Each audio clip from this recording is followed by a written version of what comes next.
اعوذ باللہ من الشیطان الرجیم بسم اللہ الرحمن الرحیم رب اشرح لی صدری ویسر لی امری واحلل عقدۃ من لسانی یفقہوا قولی صدق اللہ العظیم اللہم صلی علی محمد وعلی آل محمد وبارک وسلم۔ السلام علیکم ناظرین، شہزاد شوکت پروگرام صنعت و معیشت میں آپ کے ساتھ ایک بار پھر حاضر۔ الیکشن کا دور ہے، الیکشن کی گہما گہمی میں، اس کے نتائج میں ہم تمام پاکستانی مدغم ہیں۔ جیتنے والی پارٹیاں بھی کہہ رہی ہیں کہ ہمارے ساتھ دھاندلی ہوئی، ہارنے والی بھی کہہ رہی ہیں ہمارے ساتھ دھاندلی ہوئی، اور اس تمام سینیریو میں جو عام پاکستانی ہیں جنہوں نے ووٹ نہیں ڈالا، وہ نہ دھاندلی کہنے میں حصے دار ہیں، نہ وہ یہ حصے دار بن رہے ہیں کہ ہم نے کسی کو ووٹ دیا۔ ناظرین، اگر ہم انالیسس کریں چھوٹا سا کہ ہمارے ملک میں جو الیکشن کمیشن آف پاکستان جن رولز کے تحت الیکشن کرواتا ہے، کیا وہ کمپلیٹ ہیں؟ ہم نے بہت سے پروگرام پیچھے کیے جس میں ہم نے کہا کہ اسٹرکچرل ریفارم کر دیے جائیں تاکہ الیکشن کمیشن اپنا کام لا کے اندر رہتے ہوئے بھرپور طریقے سے کمپلیٹ مکمل طور پر ایمانداری کے ساتھ سر انجام دے۔ مثلا آج اگر ہم بات کریں کہ ایک وہ گروہ ہے جس نے ووٹ ڈالا، ایک وہ گروہ ہے جس نے ووٹ نہیں ڈالا۔ جس نے ووٹ ڈالا وہ یہ کہتے ہیں کہ جی نون لیگ بہتر ہے، پی ٹی آئی بہتر ہے، پیپل پارٹی بہتر ہے، جماعت اسلامی بہتر ہے، ٹی ایل پی بہتر ہے، اے این پی بہتر ہے۔ ووٹ ڈالنے والوں نے ایک آدمی کو سلیکٹ کر دیا، لیکن ووٹ نہ ڈالنے والوں نے ناظرین کسی کو سلیکٹ نہیں کیا۔ اگر ان سے پوچھا جائے، نارملی 90% لوگوں کا یہ کلیم ہوتا ہے کہ ان میں سے کوئی بھی ایماندار نہیں، کیونکہ ووٹ ایک امانت ہے، یہ امین کو جانا چاہیے۔ اگر کوئی امین ہے ہی نہیں تو ہم ووٹ ڈال ہی نہیں سکتے۔ اس کا مطلب یہ ہوا ناظرین، ایک گروہ جو ریجیکٹ کر رہا ہے سسٹم کو، ایک گروہ جو کہہ رہا ہے کہ ان میں سے کوئی بھی امین نہیں ہے۔ کانسٹیٹیوشن تو رائٹس دیتا ہے، لیکن الیکشن کمیشن آف پاکستان جن رولز اور ریگولیشن کے تحت الیکشن کرواتا ہے، اس میں جو لوگ ریجیکٹ کرتے ہیں ان کی کوئی سنوائی نہیں۔ اگر آپ دیکھیں 2018 کے الیکشن ناظرین، اس میں کیا ہوا کہ ایک پارٹی نے 1.5 کروڑ کے قریب ووٹ لیے، دوسری پارٹی نے بھی 1 کروڑ کے قریب ووٹ لیے۔ وہ ہم انشاءاللہ کسی پروگرام میں کریں گے کہ جب نیکسٹ پروگرام میں کمپیریزن کریں گے کہ 2013، 2018، 2024 کے الیکشن میں کس پارٹی کو کتنا ووٹ پڑا اور کس طریقے سے پڑا۔ لیکن اگر دیکھیں کہ ریجیکشن جن ووٹس کی ہوئی وہ کتنے تھے، دوسرے معنوں میں اگر ہم اسی پوائنٹ کو دوسرے اینگل سے دیکھیں کہ ایک پارٹی جس کو 1.25 کروڑ 1.5 کروڑ ووٹ پڑا، اس کو باقی جو 13 کروڑ ووٹرز نے ریجیکٹ کر دیا۔ اس کا مطلب یہ ہوا کہ ریجیکٹ کرنے والا گروہ اور وہ پارٹیز جنہوں نے سب سے زیادہ ووٹ لینے والی پارٹی کو ووٹ نہیں ڈالے، ان تمام لوگوں نے اس پارٹی کو ریجیکٹ کیا ہے۔ ایک پارٹی جس نے 2018 میں حکومت بنائی، ایک پارٹی جو 2024 میں بنائے گی، وہ ایک پارٹی صرف اور صرف 10% ووٹ لے لے تو وہ حکومت بنا لیتی، باقی جو 90% اس کو ریجیکٹ کر رہے ہیں۔ اس کا مطلب یہ ہوا کہ سسٹم نے ریجیکشن والی سچویشن میں جن لوگوں نے ریجیکٹ کر دیا سسٹم کو، ان کا کوئی رائٹ ہی نہیں ہے۔ وہ لوگ جنہوں نے حکومت کرنے والی پارٹی کے خلاف ووٹ دیے، ان کا ووٹ ضائع ہو گیا۔ وہ لوگ جو امین ڈھونڈ رہے ہیں اور گھر میں بیٹھے رہے 50% لوگ، اس کا مطلب یہ ہوا کہ ان کا ایز پر دس لا کوئی حق ہی نہیں ہے کہ وہ اس بارے میں بات کر سکے۔ تو ناظرین، یہ اسٹرکچرل ریفارم انکمپلیٹ لا کی وجہ سے 90% لوگ جس پارٹی کو ریجیکٹ کر دیں وہ پارٹی حکومت میں آ رہی ہوتی ہے۔ یہ صرف اس لیے ہے کہ ہم اس دلدل میں پھنسے ہوئے ہیں، ان قوانین میں پھنسے ہوئے ہیں جو انگریزوں کے دور کے تھے۔ اسی کی منطق پہ آج بھی قانون بن رہے ہیں جس میں کہ ایک قوم کو غلام بنا کے رکھنا ہوتا ہے۔ آج ہمارا سسٹم ہم پاکستانیوں کو غلام بنا کے رکھنا چاہتا ہے، اس لیے اسٹرکچرل ریفارم کی طرف کوئی پولیٹیکل پارٹی بات نہیں کرتی۔ اسی لیے جوڈیشل سسٹم، جوڈیشری، ہمارے سپریم کورٹ، ہماری ہائی کورٹس اس بات پہ نہیں آتی کہ اسٹرکچرل ریفارم ہو جس میں کہ ہر پاکستانی کا حق محفوظ ہو جو کانسٹیٹیوشن نے اس کو دیا ہے۔ کانسٹیٹیوشن نے ہمیں حقوق دیے ہیں، لیکن لاز ہی ہیں جو انکمپلیٹ ہیں، جو ڈسیپٹیو طریقے سے کریٹ کیے گئے ہیں کہ ایک وہ پارٹی جس نے 10% ووٹ لے لیے وہ حکومت میں ہے، چاہے اس کو 90% لوگوں نے ریجیکٹ کیا ہو۔ ناظرین، آج کا پروگرام ہم 7 پوائنٹ میں اپنی اکانومی کو دیکھیں گے کہ کس طریقے سے ہم اس سلوشن کی طرف جاتے ہیں۔ پہلا پوائنٹ ناظرین کی ایگزیکٹو سمری کیا کہ ہمارے ملک میں انکمپلیٹ لاز کی وجہ سے ایماندار نہیں رہتا۔ ایماندار جج ایماندار طریقے سے کام نہیں کر پاتا، ایماندار بیوروکریٹ ایماندار طریقے سے کام نہیں کر پا رہا، کیونکہ وہ سسٹم میں جکڑا ہوا ہے۔ ہم نے خود ناظرین کچھ ججز کی آنکھوں میں آنسو دیکھے کہ انہوں نے دیکھا کہ ایک قاتل، ایک گنہگار شخص اس سسٹم کے تحت آزاد ہو کے چلا گیا اور وہ مظلوم وہ وہیں کا وہیں کھڑا رہ گیا۔ کیوں؟ سسٹم جج کو اجازت نہیں دیتا، انکمپلیٹ لیگل سسٹم۔ تو ہمارا سلوشن کیا ہے؟ اسی وجہ سے ہماری اکنامک سچویشن یہ ہے کہ ہم نیچے سے نیچے چلے جا رہے ہیں، کرائسس کے اندر دھسے ہوئے ہیں، ویشیس سرکل میں اس طریقے سے ہر طرف سے پرابلم ہی پرابلم ہے کہ ہم اس میں نکلنے کی کوشش بھی کرتے ہیں تو ایک پرابلم دوسری پرابلم کے ساتھ لنک ہوتی ہے، دوسری تیسری کے ساتھ، تیسری چوتھی پانچویں، اس طریقے سے تمام ملٹیپل پرابلم اس ویشیس سرکل میں ہم پاکستانیوں کو ٹریپ کیے ہوئے ہیں۔ تو اس کا سلوشن ہم 7ویں پوائنٹ پہ ڈسکس کریں گے ناظرین۔ دوسرا پوائنٹ یہ ہے کہ آج کے دن میں اگر ہم دیکھیں تو ہمارا آج کے دن میں کرنٹ سٹیٹس اکانومی کا کیا ہے کہ جہاں پہ کہ ایڈورس پرفارمنسز 70 سال سے ان تمام اداروں کی ہیں جن کے پاس لیگل اتھارٹی ہے پاکستان میں، چاہے وہ اسٹیٹ بینک آف پاکستان ہے منسٹری آف فائنانس کے تحت، چاہے وہ انرجی ڈپارٹمنٹ ہے منسٹری آف انرجی کے تحت، چاہے وہ پلاننگ کمیشن ہے منسٹری پلاننگ کے تحت، چاہے وہ انڈسٹریل صنعت ہے، چاہے معیشت ہے، ہر طرف جس طرف نگاہ اٹھائیں جو اتھارٹیز کام کر رہی ہیں وہ ایڈورس پرفارمنس کی طرف جا رہی ہیں۔ ہاں، پولیٹیکل رپورٹنگ ونڈو ڈریسنگ کے تحت ناظرین اس طرح کر دی جاتی ہے کہ جی ہماری یہ پرفارمنس ہے، مثلا مشرف صاحب جب آئے، شوکت عزیز صاحب کو لے کے آئے، پرویز الہی صاحب کو لے کے آئے، چودھری شجاع صاحب کو لے کے آئے، اور باقی ان کے ساتھ اور کابینہ تھی جن لوگوں نے اپنی پرفارمنس دکھانے کے لیے ہر طرح کے پاپڑ بیلے۔ جب بے نظیر شہید ہو گئیں، زرداری صاحب اقتدار میں آ گئے، زرداری صاحب کی حکومت میں بھی انہوں نے ہر وہ حربہ اپنایا یہ بتانے کے لیے کہ ہم پرفارمنس لے کے آئے ہیں، ہماری یہ پرفارمنس ہے۔ نواز شریف صاحب کا دور، پھر پی ٹی آئی کا دور، کہ جی ہر کوئی اپنی شارٹ ٹرم پرفارمنس دکھانے کے لیے ونڈو ڈریسنگ کے لیے تیار ہے، لیکن long term negative adverse performance سب ہائڈ کر لی جاتی ہیں۔ چاہے وہ اسٹیٹ بینک آف پاکستان ہے، اس کی رپورٹنگ دیکھیے، اس کی رپورٹنگ میں یہی لگ رہا ہے جی کہ یہ 1% جی ڈی پی گروتھ کم ہو گئی ہے، 2% بڑھ گئی ہے، کائبر میں بڑھانا پڑے گا۔ اتنا بڑا ڈسیپٹیو سسٹم کریٹ کیا ہوا ہے کہ جس میں ہم پاکستانیوں کے لیے جینا محال ہو چکا ہے۔ ناظرین، کرنٹ سٹیٹس یہ ہے کہ آج کے دن میں ہمارے گورنمنٹ بھی F B R revenue target achieve کرنے میں ناکام ہے۔ آج کے دن میں وہ تمام ادارے جو حکومت کے لیے ریونیو کلیکٹ کرتے ہیں وہ بھی اپنے اپنے ٹارگٹ کو اچیو کرنے میں، حاصل کرنے میں ناکام نظر آ رہے ہیں، کیونکہ ہماری کاسٹ آف لیونگ اس طریقے سے کریٹ ہوئی ہے کہ انکم ویلیو شرنک ہو رہی ہے اور ایکسپینس ویلیو بڑھ رہی ہے۔ تو ہمارا جو کرنٹ سٹیٹس اس طریقے سے ہے، defective laws and incapable leadership operating adverse under these laws and these are creating a lot of problems. اگر میں اس پہ اس طریقے سے بات کروں کہ غربت ہے، غربت کیوں ہے؟ ان امپلائمنٹ ہے، ان امپلائمنٹ کیوں ہے؟ اپرچونٹیز نہیں ہے، اپرچونٹیز کیوں نہیں ہے؟ صنعت نہیں لگ رہی، صنعت کیوں نہیں لگ رہی؟ کیونکہ ہماری معیشت کی جو پالیسیز ہیں اس کی اسٹرینتھ اتنی اسٹرانگ نہیں ہے کہ صنعت لگانے والا پروفٹ لے سکے۔ اور اسٹرینتھ کیوں نہیں ہے؟ کیونکہ ہماری پالیسیز سپورٹ نہیں کر رہی کہ عام آدمی صنعت لگائے۔ وہ یا تو بینکر لگا سکتا ہے، یا بینکر کا رشتہ دار لگا سکتا ہے، یا اس کے ساتھ ایسوسیٹ بندہ لگا سکتا ہے، کیونکہ چھوٹی صنعت، چھوٹی انڈسٹری لگانا بھی اتنا ہی مشکل ہے جتنی کہ بڑی صنعت۔ ہاں، ایس آر او کی پروٹیکشن ہے تو آپ سب کچھ کر سکتے ہیں۔ ناظرین، اس لیے ہماری جو اس وقت سچویشن کر دی گئی ہے کہ 50 پرابلم ہیں، وہ تمام انٹر لنک ہیں، ایک پرووک کرتی ہے دوسرے کو، دوسری کی وجہ سے تیسری لنک ہوتی ہے، تو ہم ایک ویشیس سرکل میں ٹریپ ہے۔ ناظرین، ہم غربت میں اس طریقے سے ٹریپ ہو چکے ہوئے ہیں، ماڈرن سلیوری میں اس طریقے سے ٹریپ ہو چکے ہوئے ہیں ناظرین، کہ ہم اس سے نکلنا بھی چاہیں تو نکلنے کے لیے کوئی حل نظر نہیں آتا۔ آج کے کرنٹ لاز میں اگر کام کرتے ہیں تو ہمارے پاس اس کا کوئی حل نظر نہیں آتا۔ ناظرین، اگر ہم تھوڑا سا اسلامی اکنامک سسٹم کو دیکھیں، اس میں کیا کوئی حل نظر آتا ہے؟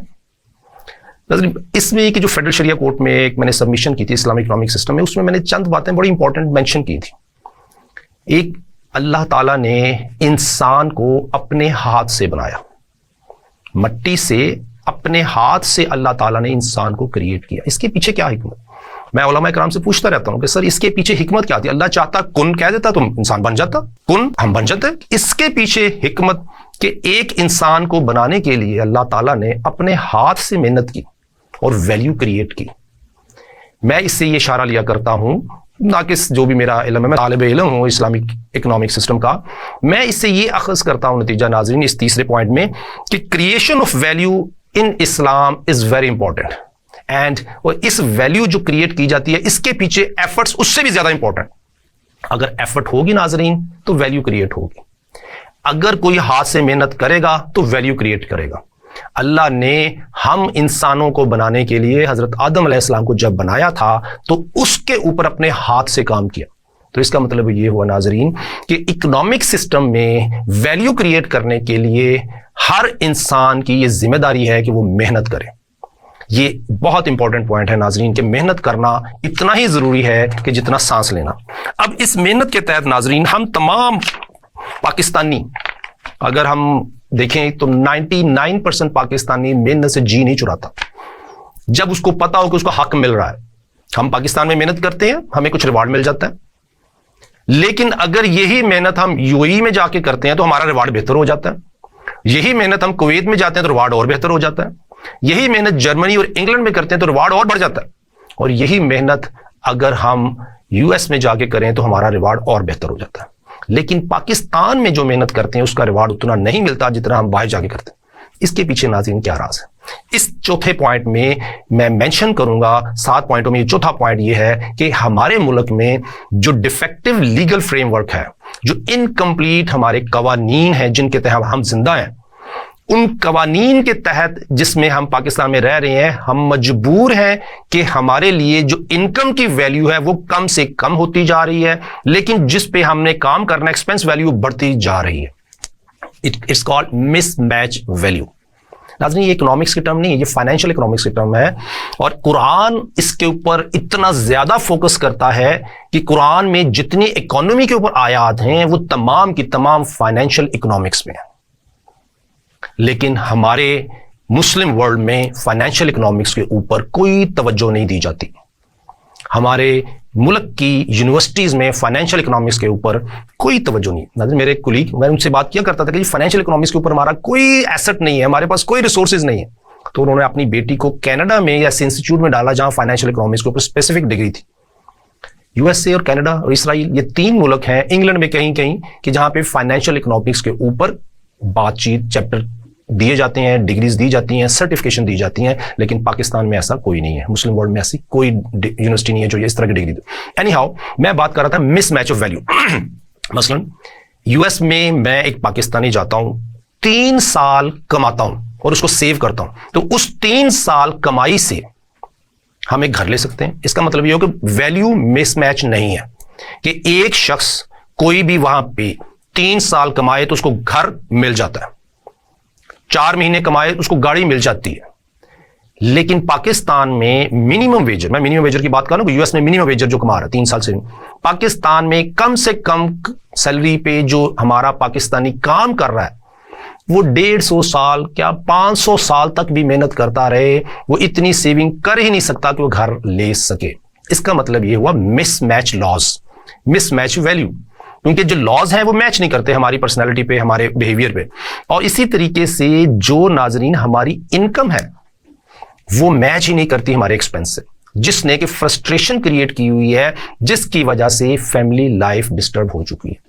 فیملیز ڈسٹرائے ہو رہی ہیں صرف اور صرف اس وجہ سے کہ شوہر دن رات کام کر کے بھی اپنی فیملی کے لیے ایک گھر نہیں بنا سکتا, اس لیے کہ ہم مس میچ ویلیو میں کام کر رہے ہیں. اب انگلینڈ کی بات کر رہے ہیں, انگلینڈ میں بھی ایک شخص 2.5-3 سال میں منیمم ویج والا اپنا گھر ویلیو سیو کر کے لے سکتا ہے, کیونکہ ان کے پاؤنڈ کی ایک ویلیو ہے جو کہ سسٹین کر رہی ہے سنس ایئرز. ہمارے ہاں ہر آنے والے دن ہماری انکم ویلیو کو ڈسٹرائے کر دیا جاتا ہے. قرآن میں ویلیو ٹو ویلیو ایکسچینج کے اوپر چیپٹر 11 میں 83, 84, 85, 86 آیات ہیں. چیپٹر 83 میں 1, 2, 3 پہلی 3 آیات ہیں, اور اس کے بعد بھی آگے بھی آیات آتی ہیں.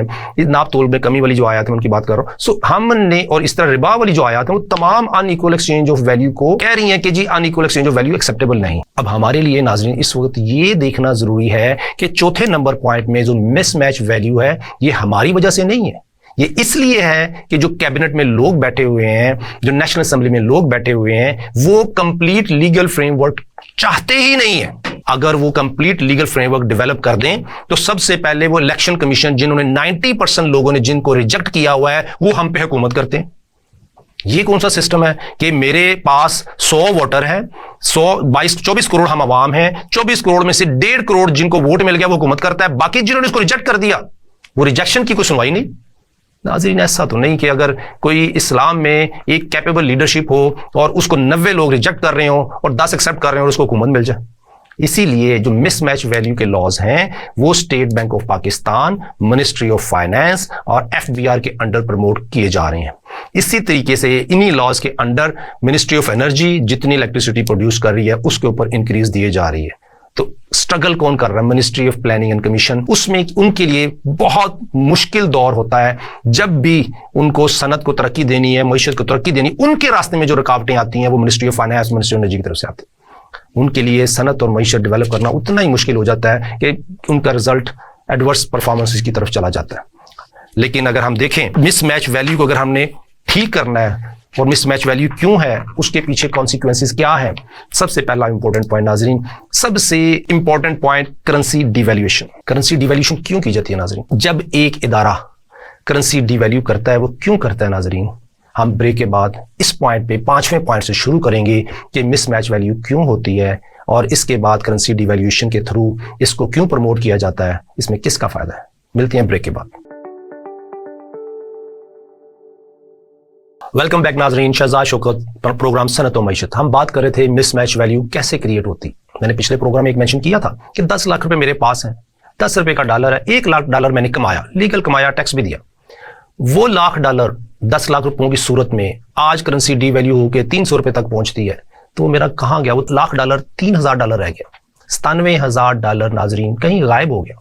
جو ویلیو ارن کی تھی وہ لاکھ ڈالر تھی ناظرین، لیکن جو ویلیو میرے پاس رہ گئی وہ 3000 ڈالر. وہ 97,000 ڈالر کہاں گئے؟ یہ ہے وہ ڈنڈی جس کو لیگل طریقے سے ہم پہ امپوز کیا جاتا ہے اور لیگل طریقے سے ہمارے سیونگ پہ، ہماری پراپرٹی پہ ڈاکہ مارا جاتا ہے. اس کو کہتے ہیں ماڈرن رابری. یہ ایک جدید طریقہ ہے ڈاکہ مارنے کا. اسی طریقے سے ماڈرن سلیوری کریٹ ہوتی ہے. یہ جدید طریقہ ہے کہ قرض دے کے اس کے اوپر اس کو سلیو بنا لیا جائے. جب ہماری سیونگ ختم ہوتی جائے گی ہمیں لون کی طرف بھاگنا پڑتا ہے، لون لیتے ہیں تو ہم ماڈرن سلیو بنتے ہیں. تو اس کا مطلب یہ وہ ماڈرن سلیو بننے میں ہمارا قصور نہیں ہے ناظرین. وہ لاز ہیں جن کے تحت ہماری سیونگ، ہماری ویلیو آف انکم ڈسٹرائے کی جاتی ہے اور ہمیں مجبور کیا جاتا ہے ہم پاکستانیوں کو اور گورنمنٹ آف پاکستان کو کہ وہ کشکول لے اور لون لینے کے لیے نکل جائے. ہر وہ وزیر اعظم، ہر وہ منسٹر آف فائنانس دیکھا جاتا ہے کہ ایسا منسٹر آف فائنانس آئے جس کو جو کشکول لے کے جائے تو اس کو قرض مل جائے، جو ایسے طریقے سے بھیک مانگے کہ اس کو قرض مل جائے تاکہ ہماری ماڈرن سلیوری بڑھتی جائے. ناظرین مس میچ آف ویلیو بریک پہ جانے سے پہلے ہم بات کر رہے تھے کہ وہ کیوں ہوتی ہے ناظرین. وہ اس لیے ہوتی ہے کہ ہمارے ملک میں state bank of Pakistan currency کو ڈسٹرائے کر دیتا ہے. کرنسی کو ڈسٹرائے کیوں کرتا ہے ناظرین؟ جب ایڈورس پرفارمنس ہوگی، اپنی پرفارمنس چھپانے کے لیے، اپنی پرفارمنس دکھانے کے لیے کرنسی کو ڈی ویلیو کرتے ہیں. یہ وہ ٹیکنیکل معاملہ ہے ناظرین جس میں ہمارے بڑے بڑے اکانومسٹ بھی اس ایریا کی طرف نہیں جاتے کیونکہ وہ فائنینشیل اکانومسٹ نہیں ہے. اچھا، کرنسی ڈی ویلیو تو کیا ہوتا ہے ناظرین؟ کرنسی ڈی ویلیو ہوئی تو اس کا مطلب یہ ہوا کہ جو پہلے ہم امپورٹ کر رہے تھے وہ اب ہمیں ڈبل پیسوں پہ امپورٹ کریں گے. وہ جو پہلے ہمارے ملک میں آئل ملتا تھا اگر وہ 50 روپے لیٹر ملتا تھا تو آج وہ 300 کے قریب پر لیٹر مل رہا ہے کیونکہ ہماری کرنسی ڈی ویلیو ہو گئی ناظرین. اسی طریقے سے جب ہم نے نو ڈاؤٹ ایکسپورٹ میں کہتے ہیں آپ کو بینیفٹ ہوتا ہے لیکن نہیں، لیکن جب ہم امپورٹ اورینٹڈ کنٹری ہیں، ہماری تمام انرجی پیمنٹ امپورٹ پہ بیس کرتی ہیں، ہماری تمام انڈسٹری امپورٹ پہ بیس کرتی ہے، ہماری ہر قسم کی ٹرانسپورٹ انڈسٹری بھی امپورٹ پہ بیس کر رہی ہے. ہم اپنا ایسا کچھ نہیں کریٹ کر رہے کہ ہم امپورٹ کے اوپر کنٹرول کر سکیں. اس لیے جب ہماری امپورٹ ان ٹرمز آف پاک روپیز ہم پہ اوپر برڈن بڑھ جاتا ہے تو جتنی ایکسپورٹ اورینٹڈ انڈسٹری ہے اس کی کاسٹ آف پروڈکشن بڑھ جاتی ہے. جب اس کی کاسٹ آف پروڈکشن بڑھتی ہے تو کیا کہتے ہیں جی ایکسپورٹ ہماری بڑھ گئی؟ نہیں، ہماری ایکسپورٹ کوانٹیٹیو ٹرم میں تو بڑھ جاتی ہے جس کا مطلب یہ ہوا کہ پہلے ہم $1 میں 1 kg مینگو بھیجتے تھے، اب $1 میں 2 kg مینگو بھیجیں گے.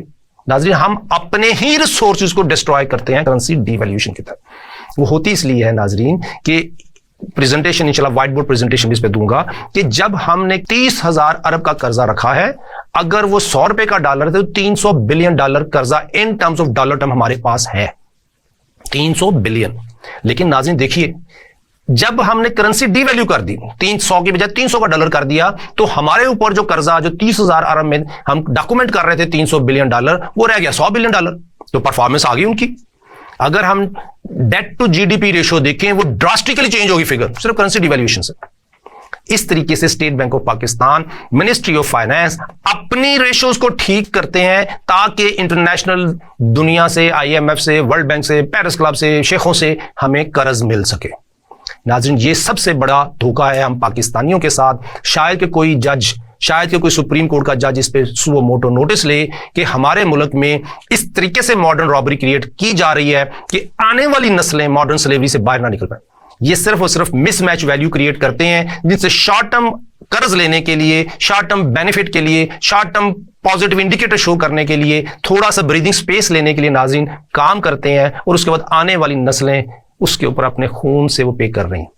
میرے بڑوں نے جو 1991، 92، 95 میں قرض لیا، اس سے بڑوں نے جو 1970 سے 80 کے درمیان قرض لیا، ناظرین آج بھی وہ پیبل ہے۔ سود در سود در سود وہ چڑھے جا رہا ہے۔ ایک میں انٹرنیٹ پہ رپورٹ پڑھ رہا تھا، جس کی رپورٹ مجھے وہ پی ڈی ایف فارمیٹ میں نہیں مل پائی، لیکن کہیں اس کا کمنٹ آیا کہ ہم پاکستانیوں نے $1300 بلین صرف سود کی مد میں پے کیا۔ ناظرین $130 بلین کا قرض ہمارے پہ ایک ہے اور 40,000 ارب ڈومیسٹک ہے، لیکن ہم نے $1300 بلین پچھلے 50 سالوں میں سود پے کیا ناظرین، اور آج بھی وہ قرض ہمارے اوپر آؤٹ سٹینڈنگ ہے، پیبل ہے، اور ہمارے بچے اس مس میچ ویلیو میں سے باہر نکلنے کی کوشش میں تو ہیں، لیکن وہ مجبور ہیں۔ کوئی $100 پر منتھ پہ کام کر رہا ہے، کوئی $300 پر منتھ پہ کام کر رہا ہے، کوئی $200 پر منتھ پہ کام کر رہا ہے۔ ناظرین، ہمارا ماسٹر ڈگری ہولڈر $300 $200 پہ کام کرنے پہ مجبور ہے۔ ہمارے لیے کیا امپورٹنٹ ہے ناظرین کہ ہم اس مس میچ ویلیو سے نکلیں۔ ہم اپنے ایوانوں میں اپنے حکمرانوں کو یہ ریکویسٹ کریں کہ جس کو اللہ نے حکومت عطا کی ہے اس کی ذمہ داری ہے کہ مس میچ ویلیو سے ہمیں باہر نکالے، اور اس جج کی جس کے پاس اتھارٹی ہے سو موٹو نوٹس لینے کی، میں حاضر ہوں ثبوت دینے کے لیے، انالیسس دینے کے لیے، اکانومیٹرکس سبمٹ کرنے کے لیے کہ کس طریقے سے مس میچ ویلیو کرنسی ڈی ویلیوشن کے تحت ہم پاکستانیوں کو ہر ڈی ویلیوشن پہ تقریباً $700 بلین سے لے کے $1000 بلین تک کا لاس ہوتا ہے۔ یہ میں اس کے اوپر ڈاکومنٹ سبمٹ کر دوں گا حضور والا، اگر آپ مجھے بلائیں، اگر کوئی بلائے میں حاضر ہوں اس کے اوپر۔ As a financial economist, as a expert, میں عدالت عالیہ کو بھرپور طریقے سے مدد کروں گا، لیکن شرط یہ ہو کہ ہم پاکستانیوں کو اس ماڈرن سلیوری سے نکالنے کی کوشش، ہم پاکستانیوں کو اس ماڈرن رابری سے نکالنے کی کوشش۔ یہ پروگرام بے ناظرین اسی لیے بیٹھا کر رہا ہوں کہ ہم پاکستانیوں کو پرابلم سمجھ آ جائے گی تو ہم سولوشن کی طرف جائیں گے۔ یہ ناظرین کرنسی ڈیویلیوشن صرف میرا اکیلے کا، ہم پاکستانیوں کو لاس نہیں ہے۔ اگر میں ملک کا پرائم منسٹر ہوں، میں دیکھتا ہوں کہ ہر کرنسی ڈیویلیوشن میں ایف بی آر ریونیو جو ہم کلیکٹ کرتے ہیں تو اس میں کتنا لاس ہے، وہ بھی شرنک کر جاتا ہے۔ اگر ایک کرنسی ڈیویلیو ہوئی، چونکہ ہماری کرنسی پاکستان میں پاک روپیز ہے، اس پاک روپیز پہ جب ہم کمائی کر رہے ہوتے ہیں اور ڈالر ریٹ ہم ڈیفرنٹ کرتے ہیں، تو ہم جب اس کمائی کو ڈالر میں کنورٹ کرتے ہیں تو آدھی رہ جاتی۔ اسی طریقے سے جس طرح لون اور جی ڈی پی، آج ہمارا جی ڈی پی فرض کریں 50,000 ارب ہے، $100 کا ڈالر ہے، تو اس کا مطلب 50 بلین روپیز ہمارا جی ڈی پی ہے۔ اگر یہی ڈالر جو $100 کا تھا اگر 200 کا ہو جائے گا تو ہمارا جو $50 بلین کا جی ڈی پی ہے شرنک ہو گیا، $25 بلین رہ جائے گا۔ تو ناظرین گورنمنٹ آف پاکستان خود وکٹم ہے ان پالیسیز کی۔ ہم پاکستانی تو ہیں ہی ہیں، ایف بی آر کماتا ہے کہ جی ہم نے $50 بلین کمانا ہے، لیکن ایف بی آر $50 بلین نہیں کما پاتا کیونکہ کرنسی ڈی ویلیو ہو گئی۔ اسی طریقے سے جی ڈی پی ہم کہتے ہیں جی گروتھ بڑھانی ہے، روپیز میں تو 4% بڑھ گئی، 3% بڑھ گئی کہ جی ہماری گروتھ ریٹ 5% تک پہنچ گیا، یہ بھی اعلان ہوا پیچھے، لیکن جب ہم اس کو ڈالر ٹرم میں دیکھتے ہیں ناظرین تو وہ جو 5% روپی ٹرم میں بڑھا ہے ڈالر ٹرم میں 30% لیس ہو گیا۔ ناظرین ایڈورس پرفارمنسز، نیگیٹو پرفارمنسز، منفی اثرات ہیں ان تمام پالیسیز کے جو کرنسی ڈیویلیوشن کی طرف جاتی ہیں۔ یہ اس پوائنٹ میں کہ جو ایف بی آر کا ریونیو ناظرین وہ بھی گر رہا ہے in terms of dollar, G D P بھی شرنک کر رہی ہے ان ٹرمز آف ڈالر۔ اسی میں اگر ہم جائیں پاکستان آرمی کے بجٹ کی طرف، ناظرین میں نے ایز اے وسل بلور اکانومسٹ جب لیٹرز لکھے 2013 میں تھا as a student of economics میں کرتا رہا، لیکن 2018 میں نے لیٹر لکھنے شروع کر دیے تمام اسٹیٹ آرگنز کو۔ اس میں نے یہ لکھا، فوج کو کاپی بھی تھی اور پرائم منسٹر کو بھی تھی اور ڈفرنٹ اسٹیٹ آرگن کو، اس میں نے لکھا کہ جی آج فوج کا بجٹ ہے in terms of dollar $10 billion, لیکن ایک وقت آئے گا اگلے 4-5 سالوں میں کہ آپ کا بجٹ $10 بلین نہیں رہے گا، آپ کا بجٹ شرنک کر کے $4 سے $5 بلین رہ جائے گا۔ ناظرین آج وہ سچویشن ہے کہ ہمارے ڈیفنس بجٹ جو $10 بلین سے زیادہ تھا آج وہ $4 سے $5 بلین کے درمیان ہے. تو ان پالیسیز کا وکٹم ہم پاکستانی بھی ہیں, ہماری حکومت بھی ہے, ہماری فوج بھی ہے. کیا ہم ان پالیسیز کو چینج نہ کریں ناظرین؟ ہمیں لازمی کرنا ہے. اس کے علاوہ ہمارے پاس کوئی آپشن نہیں. وہ تمام دوست جو اقتدار میں ہیں, وہ کسی بھی اسٹیٹ آرگن میں اللہ نے ان کو اقتدار دیا ہے, یہ ان کی ذمہ داری ہے کہ وہ بجٹ ڈیفنس کا جو شرنک ہو رہا ہے ان کے لیے مشکلات بڑھ رہی ہیں. وہ بجٹ جو پاکستان کی جی ڈی پی کو شرنک کر رہا ہے, وہ پالیسی جو پاکستان کی جی ڈی پی کو شرنک کر رہی ہیں, اس کو چینج ہونا چاہیے. مس میچ ویلیو ختم ہونی چاہیے. ناظرین یہ بہت امپورٹنٹ ہے کہ ہم اس میں سے باہر آئیں. ناظرین اگلا پوائنٹ ہے کہ جب حکومت وقت کو تو اس کا لاس ہو گیا, آرمی کا بجٹ $10 بلین سے کم ہو کے $4.5 بلین رہ گیا, جی ڈی پی شرنک ہو کے ڈالر ٹرم میں آدھا رہ گیا. لیکن اس پورے کرنسی ڈی ویلیویشن پیریڈ میں میں مثال دیتا ہوں, اسے 2018 سے آنورڈ کی بات کر لیں کہ 2018 کے آنورڈ 110-12 روپے کا جب روپیز تھا ڈالر کا, 110 روپے کا ڈالر, 112 روپے کا ڈالر ملتا تھا, اس سے لے کے آج تک جو کرنسی ڈی ویلیو ہوئی, پھر ٹھیک ہوئی, پھر ڈی ویلیو کی, تو کنٹینیوسلی اوپر گئی اور تھوڑی ایڈجسٹمنٹ کے ساتھ واپس آ کے پھر واپس چلی گئی. اس میں ہم پاکستانیوں کا لاس $2400 بلین ہے. ناظرین یہ چھوٹا لاس نہیں ہے. جب ایکوٹی ویلیو شرنک ہو جائے اس کی وجہ سے ہم پاکستانیوں کا کاروبار آدھا رہ جاتا ہے. پہلے ہم 10 میں ایک ٹریڈر جو لاہور چیمبر آف کامرس میں بیٹھا ہوا ہے, اس کا ممبر ہے, پہلے وہ $1 ملین ایکوٹی رکھتا تھا, پاک روپی میں ٹریڈ کرتا تھا. کرنسی ڈی ویلیویشن کی وجہ سے اس کی ایکوٹی $1 ملین نہیں, اس کی ایکوٹی $2 لاکھ رہ گئی, $3 لاکھ رہ گئی. وہ مینوفیکچرر جو باہر سے امپورٹ کرتا تھا ہر ویک $1 ملین کی, اب وہ ہر ویک $1 ملین کی امپورٹ نہیں کر پاتا. وہ اس نے اپنے امپلائیز نکالنے کیونکہ اس کے پاس ورکنگ کیپٹل نہیں. وہ صنعت کار, وہ ایکسپورٹر جو پہلے باہر سے $1 ملین کی را مٹیریل امپورٹ کر کے, کیمیکل امپورٹ کر کے ایکسپورٹ کو بڑھاتا تھا, آج وہ $1 ملین امپورٹ نہیں کر سکتا. کرنسی ڈی ویلیویشن یہ وہ ریزن ہے جس کی وجہ سے اکانومی شرنک ہو جاتی ہے. یہ ہمارے اقتدار میں جو دوست بیٹھے ہیں ان کو سمجھنا چاہیے کہ کرنسی ڈی ویلیویشن کس طریقے سے ہم پاکستانیوں کو, ہماری فوج کو, ہماری حکومت کو, ہماری بیوروکریسی کو, ہماری پوری اکانومی کو شرنک کر رہی. ناظرین اس کا ایک پوائنٹ یہ ہے کہ جب ہم ایڈجسٹمنٹ کرتے ہیں کرنسی ڈی ویلیویشن کی تو اس کا فائدہ صرف اور صرف اسٹیٹ بینک کو ہوتا ہے جس نے اپنی نان پرفارمنس چھپا دی. کیونکہ in legal terms public debt management responsibility ہے اسٹیٹ بینک کی. منسٹری آف فائنانس کا ایک ہی ایڈوائزر ہے state bank of Pakistan. So ministry of اور اسٹیٹ بینک آف پاکستان کسی کو ریسپانسبل نہیں ہے, وہ صرف اپنی رپورٹ سبمٹ کرتا ہے کیبنٹ میں فار ڈسکشن, اس کے اوپر کوئی چیک اینڈ بیلنس نہیں ہے. ناظرین جاتے جاتے پی ٹی آئی گورنمنٹ نے کیا کام کیا تھا کہ $1 بلین آئی ایم ایف سے لینے کے لیے اسٹیٹ بینک آف پاکستان کو آٹونومس اس طریقے سے کیا تھا کہ کوئی بھی فیصلہ جو گورنر اسٹیٹ بینک لینا چاہے وہ لے سکتا ہے. وہ نیگیٹو ایڈوائس دے, پازیٹیو ایڈوائس دے, وہ دے سکتا ہے. وہ پاکستان کو ماڈرن سلیوری میں جھونک دے, وہ جھونک سکتا ہے. اس کے اوپر چیک اینڈ بیلنس کوئی نہیں. ناظرین یہ بڑے افسوس کی بات ہے کہ اس کو ہمیں ٹھیک کرنا چاہیے. اسی طریقے سے جو ہمارا بجٹ تیار کیا جاتا ہے اس میں بھی state bank of Pakistan ministry of finance کو اس طریقے سے ایڈوائز کرتا ہے کہ ہم پاکستانیوں کو حقیقت سے دور رکھیں تاکہ ہم پاکستانی پرابلم کو نہ سمجھیں اور ہماری آنے والی نسلیں سلیوری میں ہی رہیں. وہ ڈیٹ ایڈجسٹمنٹ, نیٹ لینڈنگ, اس طرح کے ٹرمز اس طریقے سے یوز کرتے ہیں کہ بجٹ کی جو ایکچوئل رسیٹ ہیں اور ایکچوئل پیمنٹ ہیں اس پر کوئی پوائنٹ واضح نظر نہ آئے کسی کو, تاکہ ہم اپنی پرفارمنس جو 10% ووٹ لے کے پولیٹیکل پارٹی بیٹھی ہوئی ہے وہ اپنی پرفارمنس دکھا کے اگلے 4 سال سیکیور کرے یا اگلے 3 سال سیکیور کرے. سو 5ویں پوائنٹ میں ناظرین ہم نے ڈسکس کیا کہ کرنسی ڈی ویلیویشن وہ ریزن ہے جس کی وجہ سے مس میچ ویلیو ہوتا ہے. اب ناظرین یہ سچویشن صرف ہم فیس نہیں کر رہے, میں نے یہ پہلے بھی مینشن کیا تھا کہ اس وجہ سے چونکہ کیش فلو مینیج نہیں ہو رہے, حکومت وقت کیش فلو مینیج نہیں کر پاتی, ایف بی آر اس ڈالر جو ہم نے ڈالر باہر بیچنے ہیں کما نہیں پاتا مس میچ ویلیو کی وجہ سے. جب پاکستانی کی انکم ہی ویلیو ڈالر ٹرم میں ویلیو گرا دی گئی ناظرین, تو اس کا مطلب یہ ہوا کہ ہم پاکستانیوں کو مجبور کیا جاتا ہے کہ آپ وہ ڈالر نہ کما پائیں جو ملک کو ضرورت ہے. اس لیے فرسٹریشن کریٹ ہوتی ہے ہر پاکستانی کو. جہاں آٹا نہ ملے ناظرین, بجلی کے بل نہ پے ہو سک رہے ہوں, وہاں پہ فرسٹریشن پبلک میں آتی ہے, کیونکہ انکم بہت کم اور ایکسپینسز بہت زیادہ. ناظرین اس سچویشن میں ہم کیا کریں؟ ہم نے اس سچویشن میں یہ دیکھنا ہے کہ جو ہماری انکم ویلیو ہم نے یہ دیکھنا ہے وہ کیسے بڑھے. ترکی بھی ڈیویلیوشن کا شکار ہے, ملیشیا بھی شکار ہے, انڈونیشیا بھی شکار رہا ہے.